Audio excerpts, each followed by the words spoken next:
الرجیم بسم اللہ الرحمن الرحیم welcome to my channel horror story with Yashfa. السلام علیکم دوستو، امید ہے آپ سب خیریت سے ہوں گے۔ اللہ تعالیٰ آپ کی ہر جائز خواہش کو پورا کرے، آمین۔ آج سے اس چینل پر میں آپ کو اپنی اور لوگوں پر بیتی ہوئی سچی خوفناک کہانیاں بتایا کروں گی۔ تو چلیں، سب سے پہلے دوستو میں آپ کو اپنی خوفناک آپ بیتی سناؤں گی۔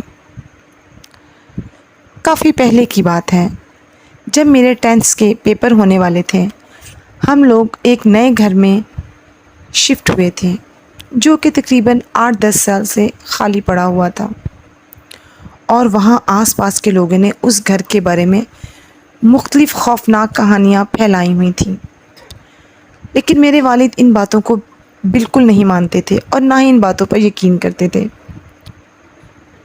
چنانچہ ہم اس گھر میں شفٹ ہو گئے۔ وہ گھر کچھ اس طرح سے بنا ہوا تھا کہ 3 کمرے پہلی منزل پر تھے، 2 کمرے دوسری منزل پہ تھے، اور تیسری منزل پہ ایک بڑا کمرہ تھا۔ میں نے اور میری بہن نے اسی کمرے کا انتخاب کیا کیونکہ ہمیں رات گئے تک پڑھنا ہوتا تھا۔ ایک رات ہم دونوں بہنیں رات 12 بجے تک پڑھتے رہے اور اس کے بعد سو گئے۔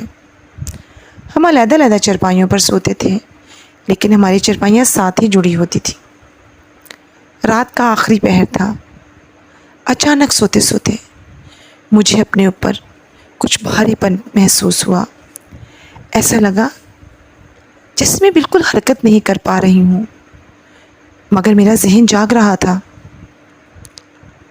اور میرے ہاتھ پاؤں بھی بالکل فریز ہو گئے تھے، وہ بالکل بھی حرکت نہیں کر رہے تھے۔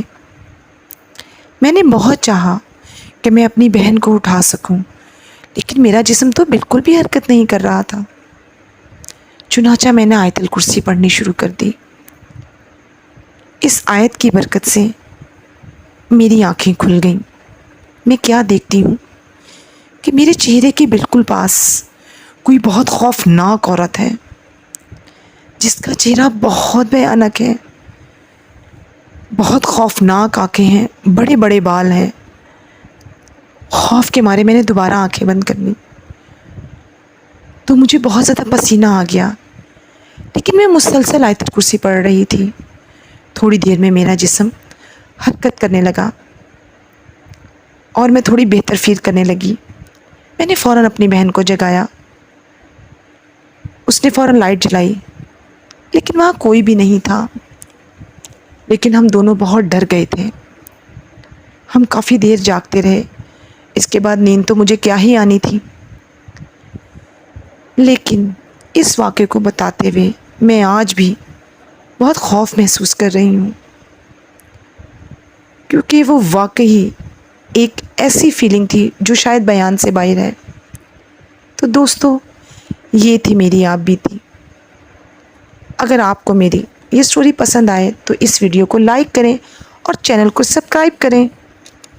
اگر آپ کے ساتھ بھی کوئی ایسا واقعہ پیش آیا ہو تو میرے واٹس ایپ نمبر اور ای میل ڈسکرپشن میں موجود ہے، اس پر آپ مجھے اپنی کہانی شیئر کر سکتے ہیں۔